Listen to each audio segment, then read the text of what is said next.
I'm super excited for today's session. We're going to be talking all about profitability and how to improve the profitability in your digital marketing agency. Today, we got an amazing guest, Ben McAdam, one of the foremost experts in revenue, profit. He's a fractional CFO. He's our financials coach in the seven-figure agency. And one of the big challenges I see in growing digital marketing agencies is we tend to get really good at generating revenue. And, revenue is something that's fun to brag about. It's fun to talk about. But we tend to get really good at generating revenue, but the profitability really starts to struggle, right? And if you're not intentional about how you manage your financials, how you set up your chart of accounts, and really managing your profitability, it can be super counterproductive. And so if you're excited about learning some new ideas and strategies on how to dial in your profitability and really keep more of the money that you generate in your agency, type $ in the comments. And Ben, thank you so much for being here. I'm really excited for this session. Pleasure. Thank you for the warm introduction, Josh. Always enjoy helping out the people in the agency world. Love the seven-figure agency group. For those of you who haven't met me yet, I'm a profits coach. I've helped over 1,000 business owners with growth, profits, clarity on their numbers, but I've also started, grown, and sold my own businesses, so not just an external advisor. There's a few ideas out there I want to change. One is I don't know what I don't know about my numbers, and that worries me. I don't know if any of you watching have had that. It's fairly common with a lot of business owners. A lot of people also think looking at the numbers or their profitability is a boring, confusing, meaningless thing that you put up with when your tax accountant drones on at you maybe once a year, if at all. Also, looking at the numbers isn't just the financials and the bookkeeping reports. It's not I should probably do that chore that you never get to because you're more interested in driving some more sales. Don't blame you if the way most accountants present it's a bit boring. And then also another idea I want to change is that being more profitable is about cutting expenses or spending less on growth and taking less money out of the business for yourself, which is, furthest from the truth. I was once testing an offer of guaranteed profits, and this guy said, I don't want profits, I want growth. Okay. Didn't know they were separate. I might do a podcast episode on that one day. So yeah, I help people with the numbers, and I'm trying to change those things. Really passionate about how this stuff can help people. So Josh, if I'm waffling and going on about too much, you might do pull me back. Yes, I will. So guys, in the comments, let me know how focused are you on revenue versus profit? If you're more focused on revenue, type revenue. If you're more focused on profit, put profit. And while you guys are putting that in the comments, what I'll say is I have found, and I believe this to be true, revenue is vanity and profit is sanity. Who cares if you do seven figures or multiple seven figures or even eight figures if the profitability isn't where it needs to be, right? It's not how much you generate, it's how much you keep. And Ben's really good at helping you maximize profitability, but in a way that also accelerates growth. So I'd love to hear some of the key strategies that you're finding with the agencies you're working with to dial in profitability while still maintaining growth. Absolutely. I can see it. Elaine in the comments says focused on both revenue and profit. Excellent. So long as profit's in there, we're happy, Elaine. So for me, what I've recently done is I've created a program, and I thought, how am I going to create a program to coach this as opposed to just one-on-one? I help whatever problem you've got. And I thought, what might be a great idea is if I just take every single project that had an amazing result for a client and I just smushed it all together and see what I've got. Anyway, it ended up coming out that there were 6 core areas, 6 core areas in the numbers from working with a lot of businesses, a lot of agencies. And I thought I'd walk through them on the podcast today and help people figure out what is it about the numbers that they're not doing. And maybe for some people, they can stop worrying so much. And all of these areas help profitability. Great. Well, the 6 key areas to improve profitability, type a 6 in the comments if you're watching this live or after the fact. We're going to get into those 6 key things. Excellent. Each of them drives profitability, and some of them you might be surprised about why. So that's why it's important to go through all these things. But before we get started, I've got a resource. If you want to spend 15, 30 minutes and get some more profits, I've got a resource at profitscollective.com/QPH. QPH stands for Quick Profit Hunt. I'm going to drop that in the chat here, guys. So If you want to grab Excellent. that, you can go to that link, profitscollective.com/ Perfect. Q Quick Profits Hunt, Yeah. QPH. All right, let's Yep. get into it. Excellent. All right. Thank you, Josh. Okay. So the first of the 6 core areas is goal numbers. This one I could talk for days on this one. It makes the biggest difference for a lot of my clients. Unsurprisingly, it's not looking at the financials. But I thought it's important for us to go through. I think about it a bit differently. And it can really affect your profitability. So the ideal, what we want here is to, with the goals and all the numbers surrounding them, your plans, that kind of thing, is that we want to know what you want, know what that looks like in reality, so that you know what you're heading towards, the few key projects to focus on to get there, a plan to sustainably get those projects done and therefore achieve your goals, and a regular review to make sure you're on track. If you have all those pieces, then you will head in the profitable direction that you're aiming for. You'll hit the personal income goals or the exit goals or the profit goals that you're looking for. One of my favorite clients is a husband and wife combo, Sadie and Jeremy. They run a low 7-figure revenue business. And for them, when they first started coming to me, they were running at a bit of a loss and they were pretty burnt out and demotivated. They'd been running their business for 6 years at this point, and things weren't going pretty well. So talked to them a bit about it. And it turned out that they had said to their previous coach, "We want a $10 million exit." And so the coach had just taken them at their word and said, "Okay, here is how you get to a $10 million exit in the next 3 years. Do this." And they were doing it, and it was sending them broke and burning them out. If they had sustained the path or continued on with the coach, like, it might have actually worked. Like, I'm not saying it was the wrong advice. I think what the coach didn't do well is ask them, why do you want a $10 million exit? What exactly is it about that we're heading towards? So I walked them through this goal number stuff that I'm going to talk to you guys about in a second. And it turned out that they didn't want a $10 million exit. They wanted $150K a year passive income from investments after they've sold their business. And that changes how they get there. For a start, if they want 150K per year passive income from investments, they actually only need a $3 or $4 million exit, not a $10 million exit. So immediately that takes the pressure off a bit. And there are only a certain number of things that they need to do to get to that $3 million exit from where they were. And it's like suddenly the motivation comes back. And suddenly, like, they can start cutting all the crazy things they were spending money on. No more $5,000 a month on Facebook ads is necessary anymore. So we just like chop that. So I just walked them through this stuff, and they went from running at a loss and burnt out to having 100K profit for the year. And we only had the conversation halfway through the year, and they were motivated again as well.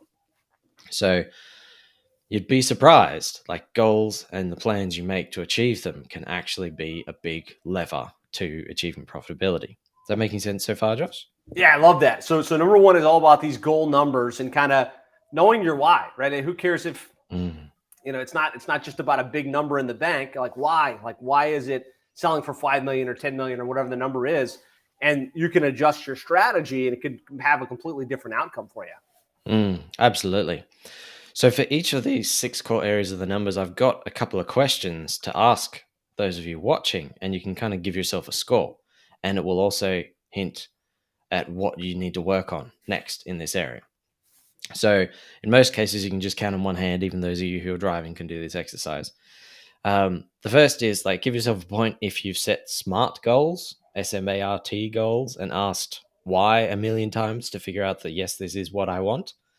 So Tradlands, Jeremy and Sadie, instead of a $10 million exit, their goal was 150, changed to 150K a year passive income. So that's you get one score for having those clear goals. The second one is to have built a picture of what your agency looks like at the point you've achieved the goals. And this is the step no one else seems to do. So I'm going to spend a moment on this. You can actually calculate exactly what it looks like. So if your goal is 10K a month in owner pay, for example, from there we can go, all right, if you want 10K a month owner pay, you should be aiming for 15K a month in profit. So there's, a little bit of profit stays with the business. You don't pull all of it out. If you're aiming for 15K a month profit, then using a whole bunch of numbers and ratios I know from working with a lot of agencies, 15K of profit, you should be able to get that at 50K a month in revenue. And from revenue, you can work out it's about 17K to spend on the team does the client work and client communication, spend 5K a month on marketing. And you can go further and further down the rabbit hole of, if you're aiming for 50K a month revenue, how many clients do you need to close each month? How many strategy sessions do you need to have each month? And then go right back up your marketing funnel of what do you need to do to get that many strategy sessions every month? And you've got a 5K budget to do that according to this picture we're working out of the future. So what will that look like? An admin assistant, Facebook ads, spending on webinars, all these sorts of things. You can build a really detailed picture about what your agency looks like at the point you achieved your goals. And then for most people, when I do this exercise, they go, oh, okay. I thought it'd be bigger. I thought it'd have to be larger. I thought there'd have to be 1 million more people on my team. And suddenly you're like, okay, cool. Well, once you've got that picture, give yourself another point. If you've got that, you can then you can then decide like, what are the 3 to 6 projects or rocks if you use the traction system? What are the rocks that will get me from where I am now to that picture? So you can say, well, if my revenue is at 45K and this picture I'm aiming towards says 50K, well, I don't need to spend all of my time trying to rapidly increase my revenue. The problem might be that spending too much on the team and the processes are inefficient. So you've got 45K a month revenue and you're barely keeping any of that after you pay for your team to do the work. So having that picture can help you set the right rocks or set the right projects. Elaine's got a question in the comments. Is a 64% profit margin acceptable? If not, what should we aim for? Yep, that's acceptable. We'll talk a bit more about that a little later. So we've got your scorings yourself for clear goals, having a picture of what it looks like, the 3 to 6 projects or rocks. Give yourself another point if you've got a sustainable plan where you're scheduling those rocks in a sustainable way across the next 12 months. There's not too much happening at once. Things happen in the right order. Success builds on success. Then give yourself a 5 out of 5 if you're also reviewing your progress at least once a month and making course corrections. So remember this score. As we go through each of them, I'll give you a way to score each of them, and whichever one has the lowest score is probably the one you need to work on first. Making sense, Josh? Absolutely. So we're talking about these goal numbers and the why behind these, and kind of making sure you're doing all of the right things to move yourself towards that objective. Absolutely. So that's goal numbers, one of my favorite ones. I talk about it a bit longer than the other ones. So number 2, personal numbers. Again, we're not quite up to the financials yet. These other ones can have a bit of an impact and people tend to ignore them. So personal numbers is the second area. And it's because our personal finances and our personal productivity can hold our agencies back. For example, if you draw too much money for your agency, then it can't afford growth projects and maybe can't afford to pay some staff that will free up to focus on growth, and you kind of get stuck. And if you tune your personal productivity and performance to support your agency's growth and your satisfaction, then you'll have a bit more success. So someone that we both know, Josh, Sean, in the program is one of the mentors, an amazing guy. He was spending a lot of his time on ops, and he was kind of stuck at 44K a month in revenue. And so the pulling a rabbit out of the hat trick I did for him was we looked at his time and we said, okay, how can you spend more of this time on sales and growing the agency and delegate more of this client work and ops work to your team? And so he did that, and 7 months later, he was at 85K a month in revenue, from 44 to 85 in 7 months. Because he knew what to do. He just wasn't spending the right amount of time on it. And I'm finding that with agencies, there's some people have their preferences. Some people are great marketers. Some people are great salespeople. Some people are great ops people or client experience people. And we tend to lean into those preferences. And that was the case with Sean, who's fantastic at operations. So he was spending all his time in operations and not enough time in sales. And this one lever can actually work for a lot of you listening, is just to think, how much time am I actually spending on sales? Is that enough? And if you're not growing the way you want to, it's probably not enough. How about you, Josh? Have you seen the same thing? People not spending quite enough time on sales? Yeah, I think when you're not growing, the main thing you should focus on as the owner in the business really should be business development, right? as the agency owner, as the entrepreneur, you've got to be focused on the direction of the company and business growth. And if you're trying to wear the hat of business growth, operations, client retention, obviously that's going to bottleneck your ability to grow. And so, I think it's a great insight, right? Just shift your attention, put somebody else in place to handle the operations, and all of a sudden you're going to start to see some growth, because where energy goes, results flow. Absolutely. I love that phrase. Thank you, Josh. So the scoring here, there actually are 6 on this one, just because there's personal finances and personal productivity to talk about. So as I read this, give yourself a score. As I go through this, sorry. Are you clear on how much money you need to confidently cover your personal expenses each month? Give yourself a point if that's a yes. Another point if there's no waste in your personal expenses.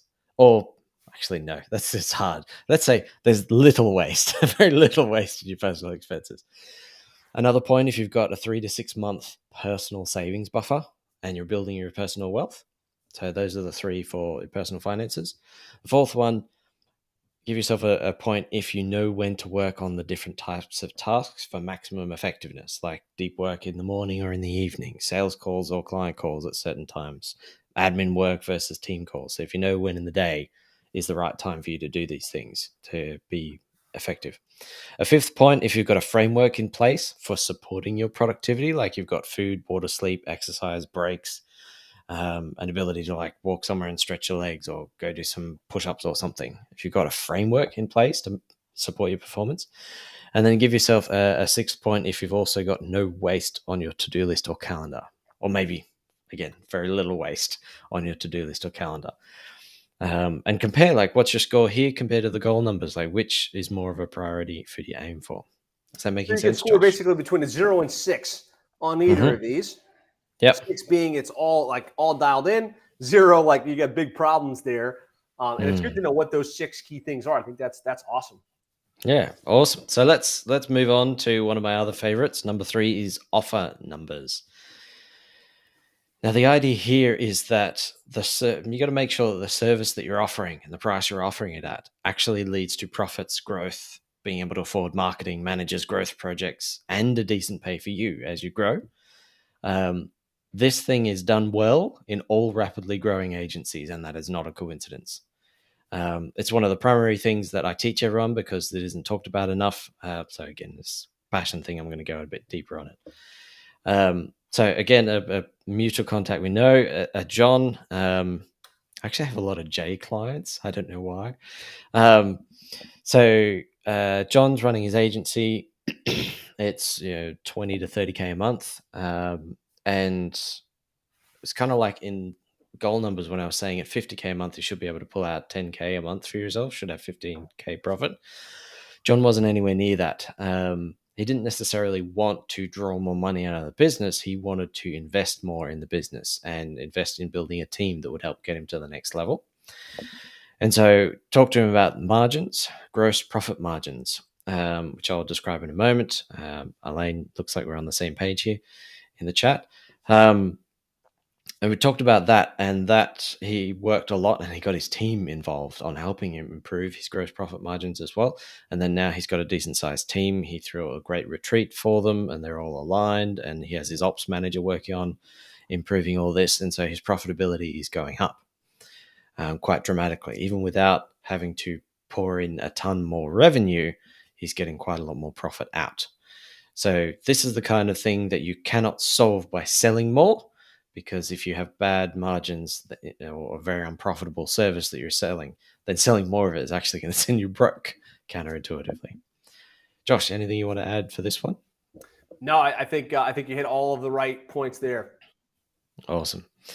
So we're talking here about gross profit margin, and normally I try to keep the jargon low because I don't want to scare anybody off. But this is one of the key ones you do need to know.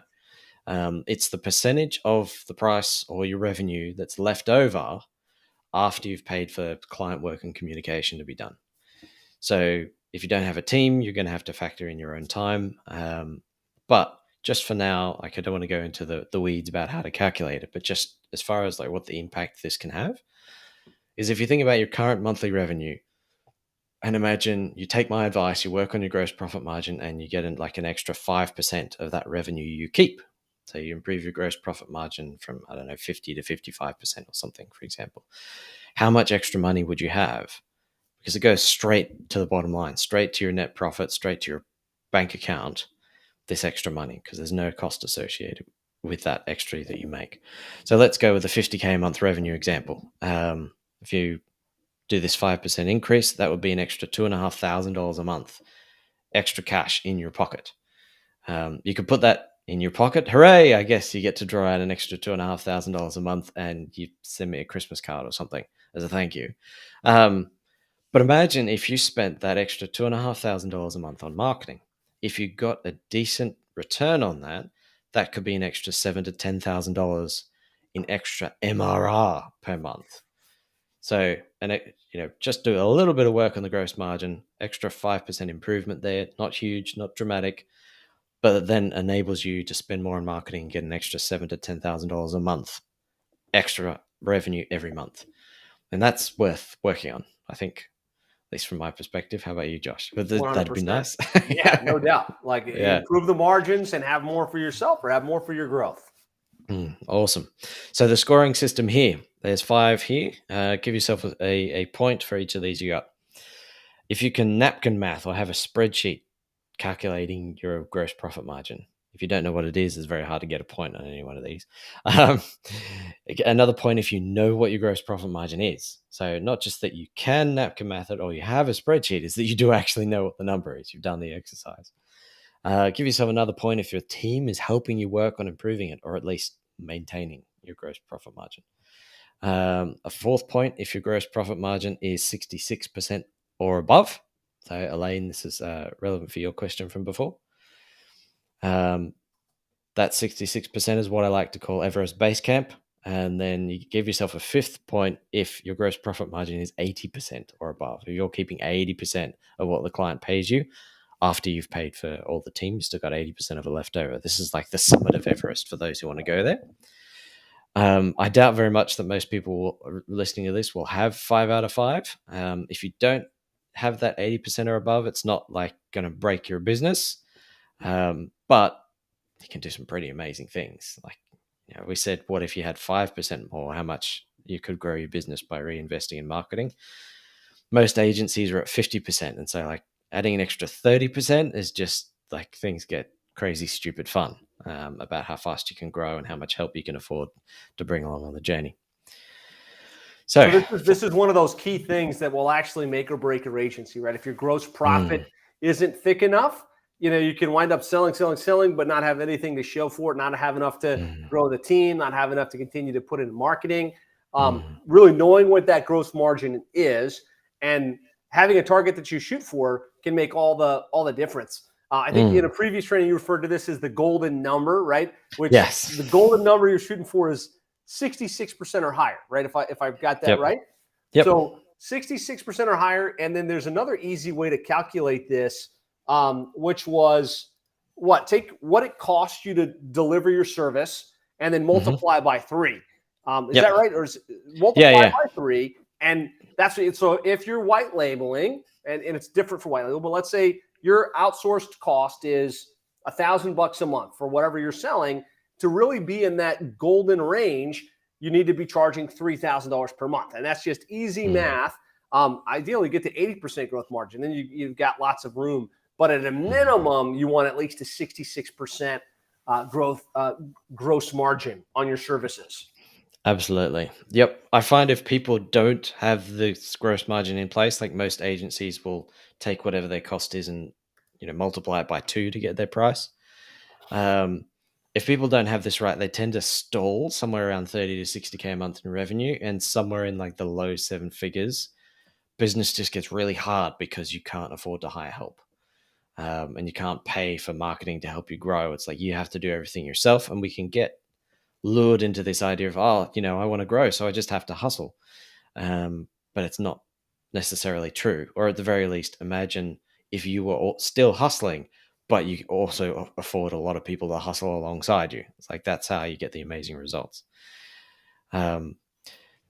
Thank Love you, it. Ryan. Comments here. Arthur says, I think that's one of the biggest hurdles is profitability, right? Charge enough that you can provide a world-class service, you can have your profit, and you can grow your team. You can grow your operations. You can create that freedom that you're after. And I can pretty much guarantee you, based on Ben's experience and mine, if you don't have at least that, 3-time multiple on the cost of delivery, you're going to bottleneck, or you're going to be making very, very little money as you grow the business. Ryan McCrae in here says, these are some great nuggets. So, Ben, this is great stuff. Thank you so much for sharing. Awesome. Before we move on from offer numbers, I do want to tell people like the main tactics for improving this. The first one is the most obvious one, the one your accountant will probably tell you about, is lowering your costs. So cheaper team, processes, automation, productivity stuff, working on that.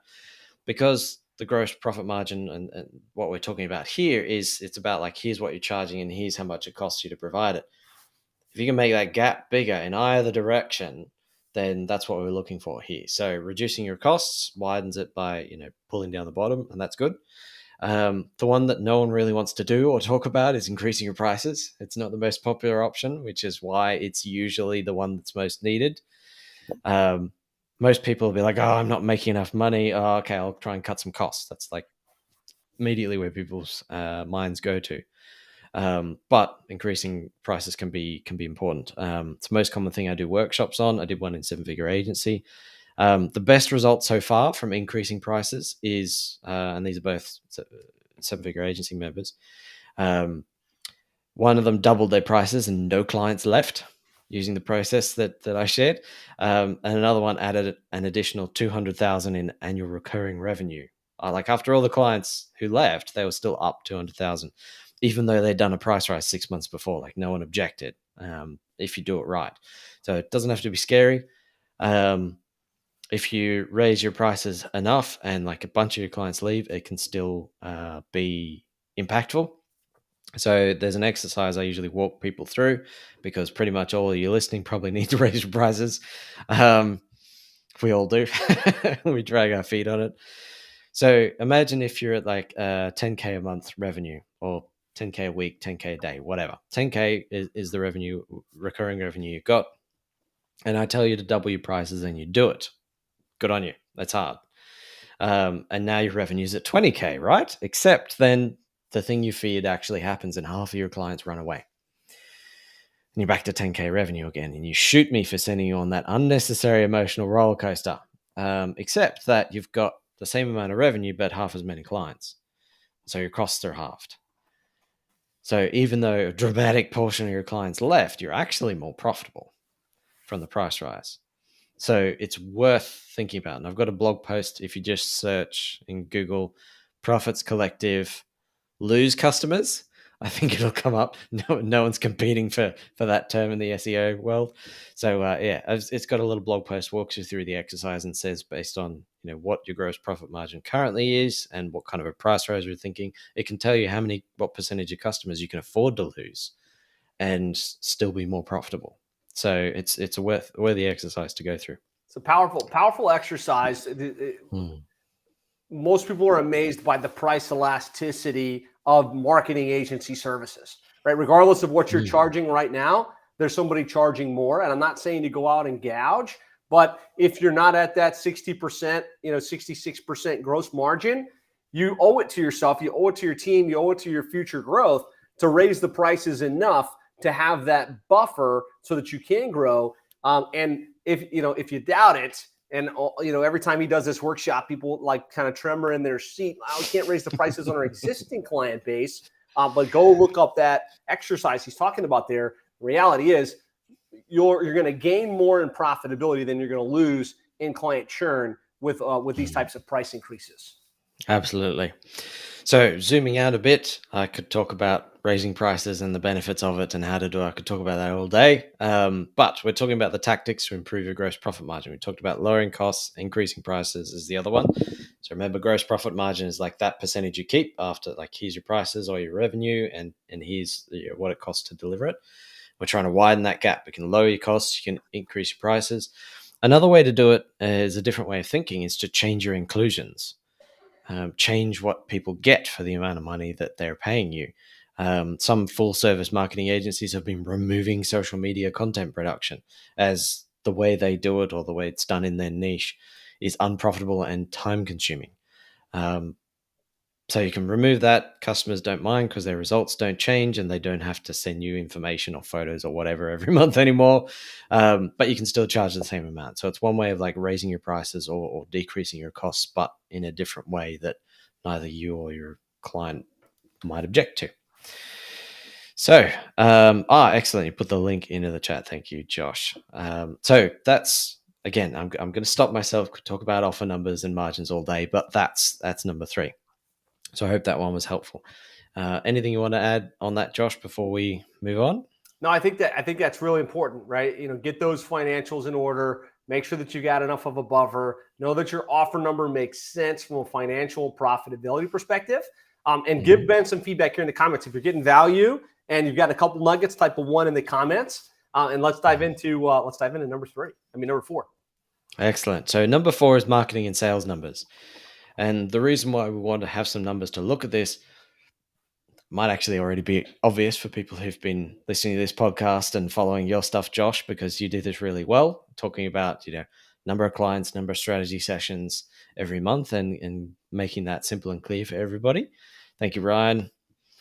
But the main reason why we're talking about this is because something I've noticed is sometimes we keep trying to fix the wrong part of our funnel. It could be that we're fine on a sales call and converting the right people when they get on a sales call. We're fine at converting them, but we still keep working on our sales call framework and we keep watching new videos about it and all that sort of stuff. When in fact, what needs to happen is you just need to get more of the right people onto a sales call with you. We all have our comfort zones or the areas we think matter the most for us. And we're just kind of focused too much on that. And so having some objective numbers to show us what's really going on and where the important areas to improve are, that can be really helpful so that we can fix the right part of the funnel and we can spot the poorly performing parts of the funnel fast. So one of my clients, Joe, in his service business was kind of an agency. For him, he was a big content guy. He loved content marketing, kept investing more and more in content marketing as a way to increase his sales. He had a website, there was content, a lot of SEO, a lot of sharing of the guest posts on other people's sites. And they would get a certain number of their potential customers wouldn't buy off the website. They would have to get on a sales call. And so it wasn't really tracking any of these numbers. He just thought, more money I spend on content, more revenue. That's how it worked initially in my business. So I'm just going to keep doing that. I'm just going to keep upping my spend on content. And it was in the order of $5,000 a month that he was spending on content. And he thought he had to spend more. And I thought, well, let's just check. So we put some metrics in place on all the stages of his funnel. And then it turned out that the actual problem or the worst metric in all of it was the show up rate on his sales calls. And that he was getting enough people booking sales calls that if he'd had even an average show up rate, he would have had twice as much revenue. So because we looked at all the numbers, we figured this is the point of the funnel. We don't need to keep pouring lots more people into the top of the funnel. We don't need to spend more and more on content. We need to fix this. So it was a very simple fix. In his case, he was allowing people to book sales calls 3 weeks in advance. And the further in advance people, further away the sales call is, the colder people go, especially if you don't have a good warm-up sequence. And so I changed it. I said, let's run an experiment for the next 2 weeks between now and our next call. Change it so they can only book 3 days ahead and see what happens to your show-up rate, see what happens to your revenue. And so we did it, and it was a dramatic improvement. I'm like, okay, cool. Can we maybe also drop the content, the amount of money you're investing in content? Let's try that and see what happens over the next few months. So instead of spending $5,000 a month on content, he was spending $2,500, plus he had a bunch more revenue every month just from knowing the numbers and fixing the thing that was actually wrong. That making sense, Josh? No, I love that. Looking at the constraint, trying to figure out what it is. Is it the average cost per lead? Is it the show up rate? Is it the close rate? And focusing on that one constraint can make a big difference, right? It's not always just spending more. It's really solving for the constraints in the business. I think it's a great example. Absolutely. All right. So success, giving yourself a score on this to figure out like how well you're doing. Is this an area you need to focus on? And how do you improve it? So the first, give yourself a point if you're looking at your metrics weekly. Give yourself another point if you're looking at them daily. Give yourself another point if you know what the targets are for each of the metrics in your funnel. At the very least, you should know how many strategy sessions and how many new clients you're aiming for. Give yourself another point if you're always working on improving the metric that will be the most impactful. So this is like marketing. You can't just do something and then like leave it. It's always an experiment. There are, always other people. What's the saying? Marketers ruin everything. By overusing a particular tactic, it becomes public. Everyone's using it, stops being as effective, and so you've got to change up some things. And then the fifth one, give yourself a point if someone on your team is looking at the metrics and working on improving them. It's not just you. So give yourself a score 0 to 5 on that. We're not really talking here about how to make your metrics better. We're just talking about measuring them. And then What you measure improves, right? It's just making sure you and your team are looking at that. And by having that tracked and by putting some energy behind it, it will improve. Exactly. Yes. And once you know what needs to be fixed, like I'm sure there's a bunch of podcast episodes and YouTube videos and stuff that Josh has that you can check in. All right. So that's marketing and sales numbers. Anything on that you want to add, Josh, before we move on? I think that's it. Like really know your metrics, right? At a minimum, how many clients do we want this month? Is it 5? Is it 6? Is it 12? How many strategy sessions is it going to take to get there? And you can just figure out how many clients do I want divided by my average close ratio. That tells you how many appointments you need. In most agencies, if you just started to track that on a consistent basis, it makes all the difference in the world. But then beyond that, you want to track how many new opt-ins and what's your show up rate and all of those other metrics. But at a minimum, how many clients do we want? How many strategy sessions per month? And then track that. Are we on track or off track? Absolutely. All right. So number 5, the fifth core area is monthly numbers. And this is where the financials come in. I do want to point out, because like I said, one of the ideas I'm trying to change is that it's just looking at your bookkeeping reports. That's what you got to do for your numbers and profitability. That's it. But it is a bit broader than that. And most people are relieved when I explain this because they find looking at the financials boring, which is fair enough. The way they're taught to you by accountants is usually pretty boring. Because of the way accountants are taught is also pretty boring. So it's like academics are teaching accountants who are then droning on at you. It's like it's not really set up for success. Anyway, brain over. The idea here with your monthly numbers is that you want to monitor your business from a higher vantage point and see things you might miss in the day-to-day. In the day-to-day, we've got like emails, we've got messages, we've got to-do list items, we've got fires to fight, we've got sales calls to do. And it's just like, it's very easy to just like keep doing the things and keep being busy and then miss bigger trends. And so that's what this is useful for. One of my favorite clients, we have been looking at his numbers, him and the partner in his agency, and we've had his ops manager come on recently. And one of the things that we noticed through like just looking at the numbers and asking questions is that there was a whole bunch of money they were spending on software that their clients weren't actually using. And I forget whether it was like $7,000 a month or $9,000 a month, but it was a fairly significant amount that could potentially be cut. And it's, no one's really thinking about this because, it's not a high priority. It's one of those things that can just slip through the cracks. But having that vantage, I don't know if you know this guy, Josh, having that vantage point can be very helpful to see money that's just kind of dribbling away and no one's really noticing about it. That makes sense? 100%. I do think I know that guy. And, there's always room for improvement in all these areas. And so I think the bottom line here is, we don't want to look at the financials, right? But the fact is, if you run a business, whether it's an agency or any business, you have to have financials, right? Whether it's in QuickBooks or Xero or whatever, you have to have that. Chart of accounts needs to be nice and tight. But then it's your fiduciary responsibility as the owner of the business to at least look at the financials and see, like, where's the revenue, where's the profit, where's the waste. And there's always waste. It could be in software, it could be in tools, it could be in team that you don't need. And so you have to be looking at those numbers on a consistent basis. And ideally, you have somebody like Ben that's smart, or fractional CFO that can help you spot the areas of waste and to accelerate the reduction and increase in profit. Yep, absolutely. So success in this area. Again, we've got 5 things to score yourself on. Number 1, are you looking at your profit and loss or income statement monthly, at least monthly? Give yourself a point for that. If you're looking at the balance sheet every month as well, give yourself another point for that one. If you're looking at your reports by the 7th of each month, and it's not taking like 3-4 weeks or multiple months for you to get your reports, give yourself a point if you're looking at them by the 7th. The 4th one is if you know your targets for the main numbers that you're aiming for, and so you know when things are going sideways or getting off track, give yourself a point if you know what those targets are. And then finally, give yourself a point if, like, every 3 months you're doing an exercise to go through and trim your expenses to find some quick profits. So that's the one I shared at the beginning, profitscollective.com/2ph. That's an exercise that you can run. Give yourself a point if you're doing that every 3 months at least.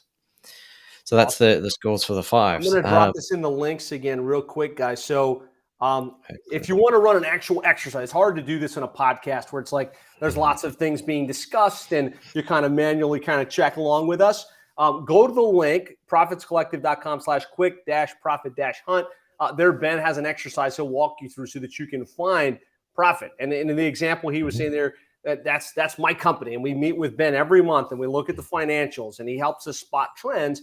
Well, if we're spending $7,000 a month in a software that the client doesn't use and we can eliminate that and it doesn't impact the client relationship, it doesn't impact results, that number goes straight to profitability, or it goes straight to, other areas in the business where we can be more efficient.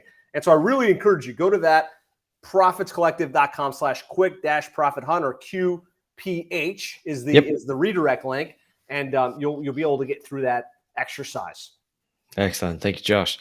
So the details of the key numbers will have to be a topic for another day. There's a whole workshop in 7-Figure Agency for those of you who are listening, and I'm pretty sure I've done it once or twice on my own podcast as well.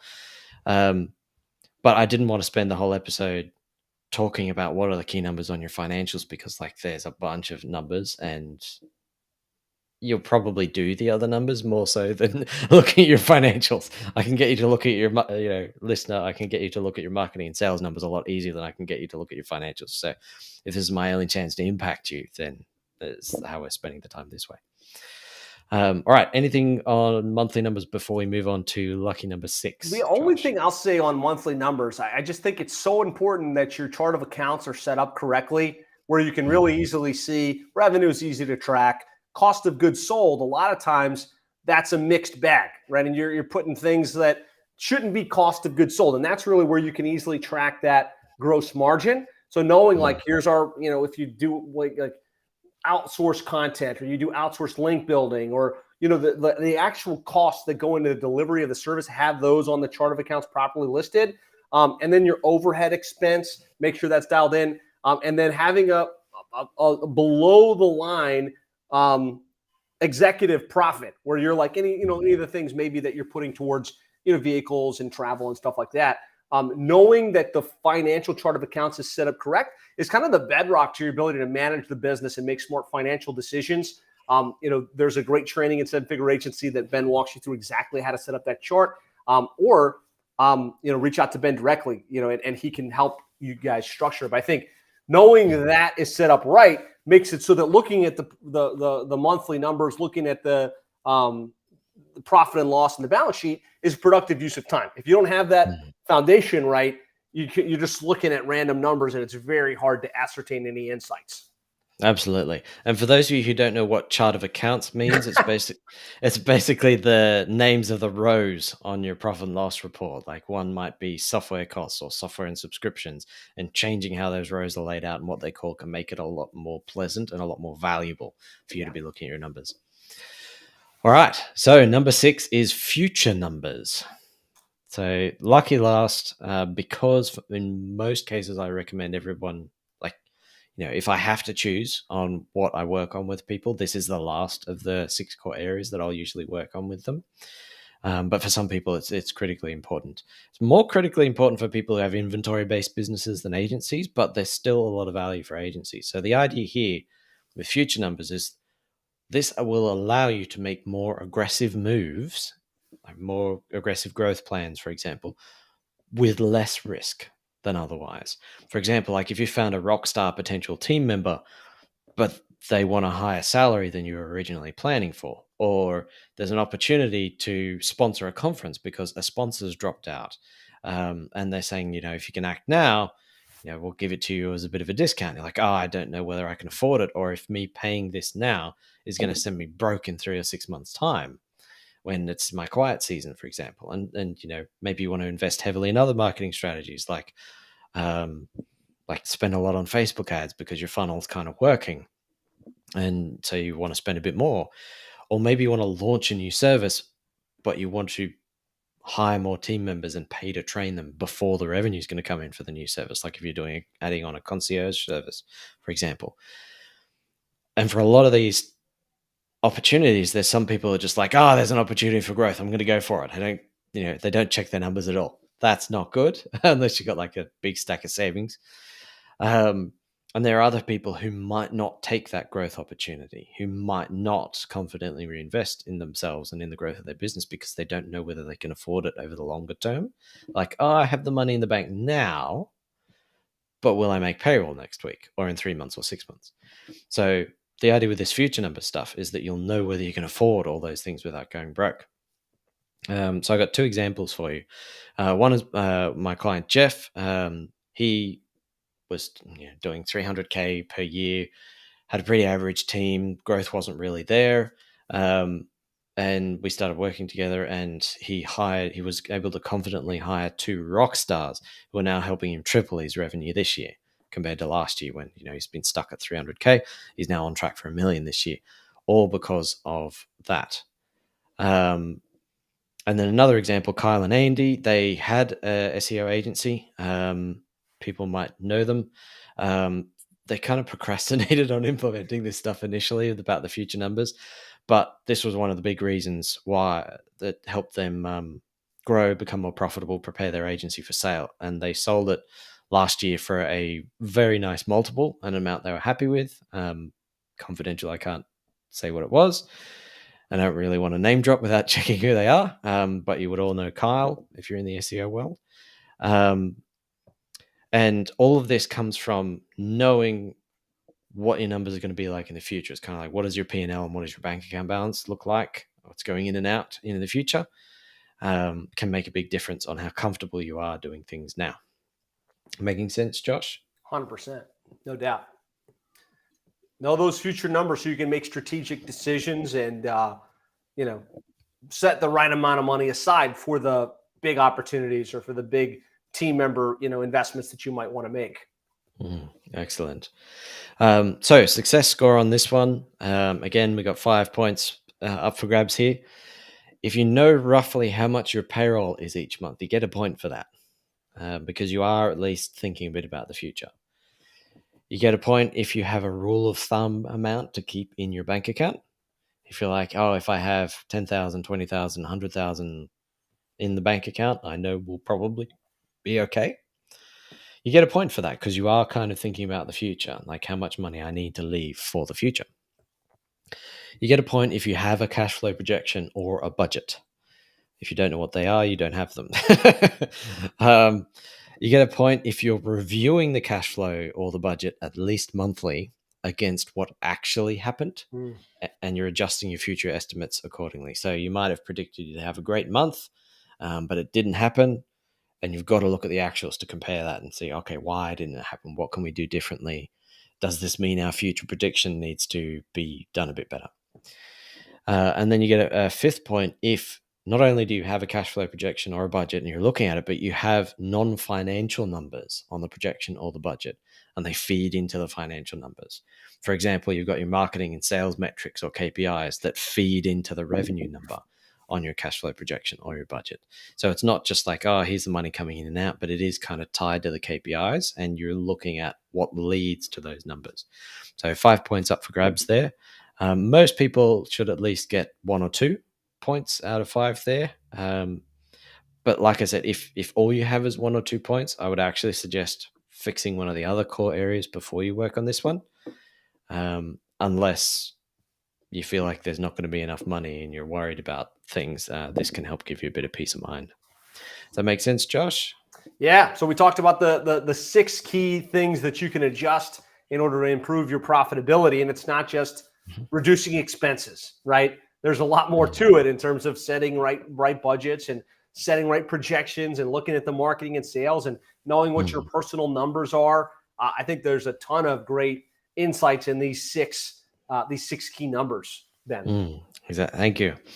So one last thing to kind of wrap it all up, summarize it, prioritize it. We've talked about goal numbers, talked about personal numbers, offer numbers, marketing and sales numbers, monthly numbers like your P&L and stuff, and future numbers. So there's 6 there.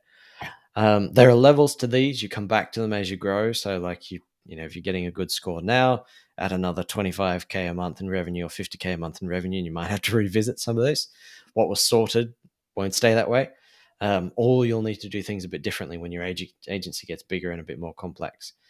Have a think about, thank you, Josh. Have a think about which of the 6 core areas has the lowest score, and that's probably the priority to work on. And rewatch this episode if you need to figure out like what were those other things I could have got points for. Those are the things to work on next. I listed each of them in order. So like if you start at the beginning and you've only got that first one, then the second one on the list is the one to start working on. So I did, like I said, this is refined because I've got a program that's based on all of these, getting these numbers straight and using it to grow your agency. I did think about, can I make it any shorter? Can I shorten this from 6 and only do it? But not really. There's usually a couple of core projects in each of these that will improve these things. And I only added the projects that got outstanding results and clarity for clients. And this is about as short as I can get it for everybody. Hope it was helpful. Quick summary again of those, just at a high level for those of you who are only tuning in at the end or fell asleep during the middle. The goal numbers is focusing on the right things and having a good plan to get there.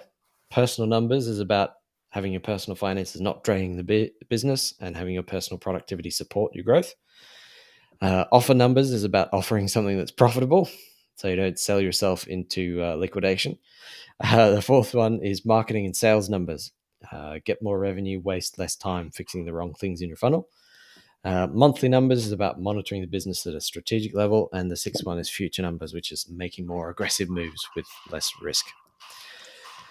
Beautiful. I mean, you took a lot of big concepts, a lot of wisdom working with lots of agencies and boiled it down to these 6 key things, these 6 key projects. If listeners, watchers want to learn more about how to engage with you, maybe how to like get your help with this stuff, what's the best way for them to connect with you? Yeah, so connecting with me on Facebook or Twitter. Facebook is ben.mcadam.7. I think Twitter it's @McAdamBen. I'm also on LinkedIn. But I would say the best next step for everybody is to go do that exercise that I shared. That one, yep, a quick profit hunt. That will get some useful results. And once you sign up, you're expecting some helpful emails, you'll get them with a bit more detail on these core areas and what to do to fix them. So good. So go to Quick Profit Hunt, profitscollective.com/QPH, or click the link here wherever you happen to be watching this. It'll take you to a very simple 10-minute exercise that walks you through really how to identify those profit leaks and massively improve your profitability. I would say for those of you that are running an agency and trying to get the financials dialed in, getting someone's experience and expertise that actually has done this with other agencies, that understands the moving parts, can tell you whether you're overspending or underspending in certain areas, can make a big difference. And so I personally work with Ben in both my businesses. He's helped significantly to improve profitability. I highly recommend his services, whether that's in a group style program or like using him as your personal fractional CFO. He's available for that kind of support. I think there was a question here from Ryan about the training for setting up your chart of accounts. If you are a member of the 7-figure agency and you come down to where it says financial mastery. We've got all of Ben's best trainings here on setting your agency up for profitability. I believe it's working with your bookkeeper and making it painless, walks you through how to set up that chart of accounts and really stack it in a way that makes great sense. Actually, sorry, I think it's the other one. I did it at the July intensive last year, setting up your chart of accounts for profits and success or something like that. Okay. It's in here. It's in here. How to set up your financials. That's the one down the bottom. Yeah. Okay. Yeah. There's a lot of trainings in there. I Right had a lot there. of fun. Always enjoy doing those for seven-figure agency members.